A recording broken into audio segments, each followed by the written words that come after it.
Hello students, तो आज की इकोनॉमिक्स की क्लास में हम समझने वाले इन्फ्लेशन क्या होता है। ठीक है, तो जनरल टर्म में आप इन्फ्लेशन से समझते क्या है कि कोई भी चीज 10 रुपए की आती थी, अब 30 रुपए की होगी, तो 20 रुपए इस पे बढ़ गए। 10 रुपए का ब्रेड आता था, 30 रुपए का हो गया। आपको पता है कि ये सब इन्फ्लेशन है। ठीक है, जनरल टर्म में हम यही कहते हैं। तो इन्फ्लेशन की डेफिनेशन क्या है? Increase in rate of goods and services due to increase in demand and supply. जैसे ही डिमांड और सप्लाई में कुछ इंक्रीज आता है, डिमांड में इंक्रीज आया, ठीक है, सप्लाई में कुछ इंक्रीज या डिक्रीज आया, तो उससे जो भी गुड्स और सर्विसेज के रेट बढ़ते हैं उनको कहते हैं हम इन्फ्लेशन। ठीक है, जैसे 10 बुक्स हैं और 20 बायर हैं। ठीक है, बुक्स हमारे पास कम है यानी कि सप्लाई कम है और खरीदार ज्यादा है, डिमांड ज्यादा है। तो बुक प्राइस 20 रुपए की थी लेकिन खरीदार ज्यादा है, तो सप्लायर ने क्या किया, इसके रेट 40 रुपए बढ़ा दिए। तो इस तरीके से इन्फ्लेशन आ जाता है जब डिमांड ज्यादा होती है। तो देखिए, डिमांड ज्यादा होती क्यों है, डिमांड हाई क्यों होती है? क्योंकि चीप लोन्स होते हैं, बैंक से इजीली लोन्स मिल जाते हैं, लोगों के पास ज्यादा पैसा होता है, एक्सेस मनी होती है।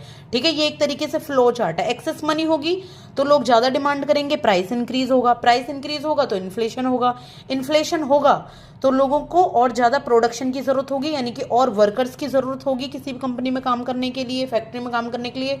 फिर इससे क्या होगा, अनएम्प्लॉयमेंट नहीं रहेगा। तो इन्फ्लेशन से कहीं ना कहीं अनएम्प्लॉयमेंट तो हटता है।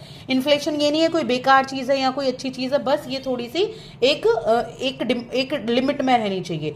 तो हम इन्फ्लेशन के लिए क्या करते हैं, मनी कंट्रोल की जाती है। मनी कंट्रोल कौन करता है? या तो आरबीआई करता है या गवर्नमेंट ऑफ इंडिया करती है, दोनों ही करते हैं। आरबीआई जो पॉलिसी बनाती है इन्फ्लेशन को कंट्रोल करने के लिए, वो मॉनेटरी पॉलिसी कहते हैं। गवर्नमेंट ऑफ इंडिया जो पॉलिसी बनाती है उसको फिस्कल पॉलिसी कहते हैं।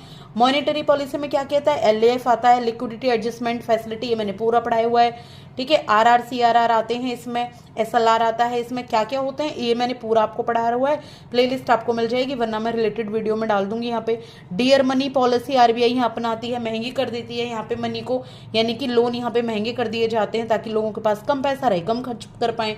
यहाँ पे increase rate of lending, lending के रेट बढ़ जाते हैं। उधार के यहाँ पे जो आरबीआई पैसा देता है बैंकों को, फिर बैंक पैसा देते हैं कस्टमर को, तो यहाँ पे इस तरीके से रेट बढ़ जाते हैं, तब जाके इन्फ्लेशन को कंट्रोल किया जाता है। तो आगे की क्लास में मैं बताऊंगी आपको इफेक्ट क्या होते हैं इन्फ्लेशन के, और भी इससे रिलेटेड बहुत सारी बातें। तो continue watch. Thank you so much.